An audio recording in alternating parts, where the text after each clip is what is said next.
Great snakes! I just saw The Adventures of Tintin, Secret of the Unicorn. I did saw the movie on its opening day.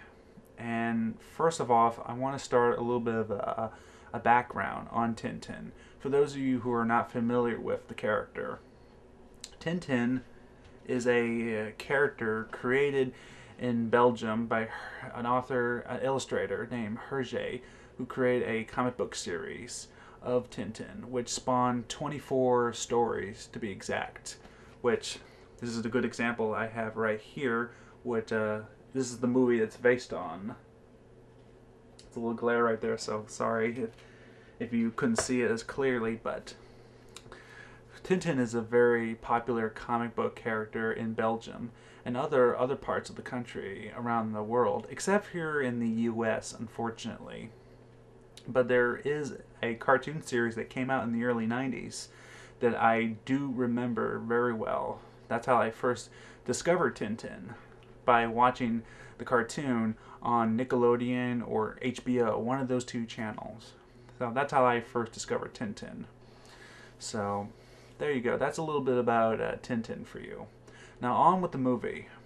The movie is about the Belgian reporter Tintin and his incredibly smart dog Snowy, who buys a modeled ship called the Unicorn, which attracts a lot of dangerous people who are after this model ship. The reason why they're after this model ship because it contains a clue to the hidden mystery of the unicorn, which was lost 400 years ago. Tintin ends up embarking onto this journey to discover about what happened on the unicorn, along with accompanied with some friends of his, the bumbling inspectors Thompson and Thompson, who help him along the way, and also with the help of a drunken captain named Captain Haddock, whose ancestor was the captain on the Unicorn 400 years ago. So that's a little bit about what the movie is about. So on with the review. I'm not gonna contain any spoilers. For anybody who's watching this video, it's spoil free, so don't worry. I won't give nothing away. So this is a really, really good movie. I really did enjoy The Adventures of Tintin.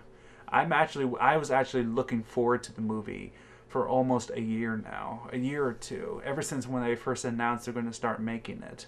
I was looking forward to it, and this was definitely highly anticipated for me, and it did not disappoint.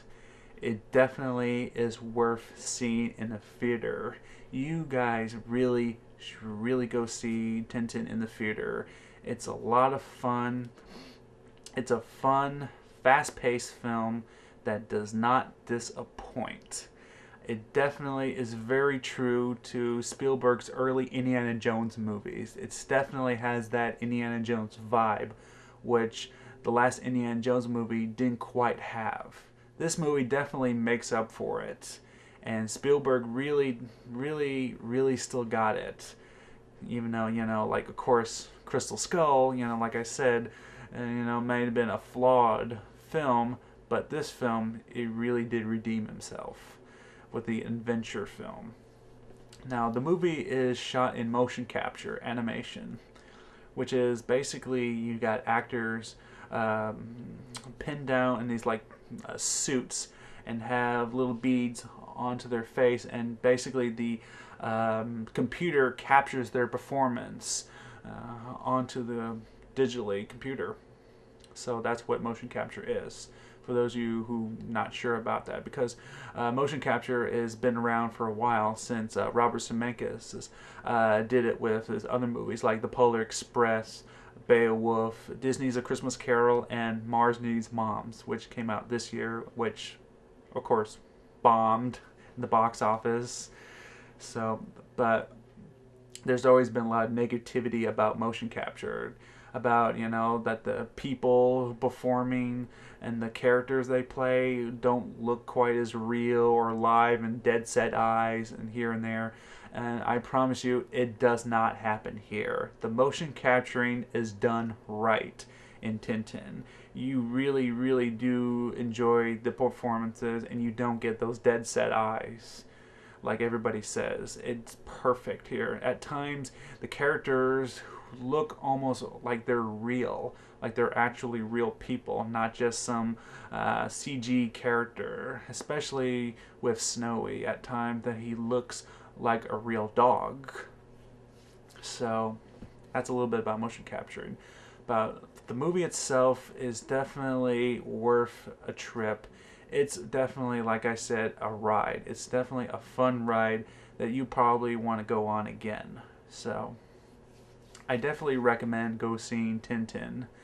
And also, one other thing, I did saw the movie in 3D, and unfortunately, the 3D does not add anything to the movie. I mean, here and there, there's always like little moments where the character points something right towards the camera, and little splashes of water come towards the camera here and there, but nothing really special about it. But if you can't find a 2D showing of Tintin, still go see it in 3D. You know, it'll definitely will not, disappoint. It's definitely will look as clear as it can. I, really didn't have a problem with it. Like some people say it looks too dark here and there, but I have good eyesight, so I really, can see clearly in the movie. So, and the performances in the movie, like I'm sorry, I forgot to mention, you got Jamie Bell, who plays Tintin, who's best known for playing Billy Elliot. And you got Andy Serkis as Captain Haddock, who's best known for playing Gollum from Lord of the Rings trilogy, and also played Caesar in this year's Rise of the Planet of the Apes. And you also got Thompson and Thompson, played by Nick Frost and Simon Pegg, who best known for playing in Shaun of the Dead, Hot Fuzz, and Paul. And also the villain in the movie is played by Daniel Craig. And everybody did a really good job in the movie. Everybody seems like they're really having fun, especially Andy Serkis as Haddock. You can really tell he really is really giving it his all. This is the man who definitely perfected motion capture. So he's definitely feels right at home when playing such a larger than life character. This really is a larger than life character of Haddock, and which definitely kind of overtakes the movie a little bit. It definitely focuses on him most of the time throughout some parts, which Tintin at times becomes sort of a side character, in his own movie, but it's forgivable. Like, basically, Tintin is the straight man in this story. Well, he's surrounded by all these very colorful yet very wacky characters in some parts, especially Thompson and Thompson, that really, get lost in the shuffle from time to time, but definitely provide some good laughs. There was a lot of good laughs, and when I saw in the theater, very clever sight gags, and actually there's also, for those who are fans of Tintin, there's a little bit of Easter eggs here and there, little hidden little clues in the background about Tintin's previous adventures, and little nods and references, little nods, tributes to Hergé and Tintin. So, thought I'd give you that. Not a spoiler here, but I'm not going to reveal what it is. So overall, I really did enjoy the movie, like I said. And it's definitely worth seeing in the theater, full price. I definitely recommend going seeing it in 2D or in 3D if you can't find it in 2D. So definitely check this movie out. It's a much better a family film, say, than Alvin and the Chipmunks. This is a smart movie that doesn't talk down to you. It definitely does not disappoint. You will really enjoy the movie if you really like adventure movies like Indiana Jones. And it definitely feels like it. And at times it simply looks beautiful, fantastically beautiful in its locations, characters, and details, that it looks like it's almost real at times, which is hard to believe that the movie was shot entirely in the studio. So that's a little bit about my review of Tintin, and I hope you go see it. Definitely check it out, give it a chance, and you will not be disappointed. So that's a little bit about this review. and I hope you enjoy it. Bye-bye.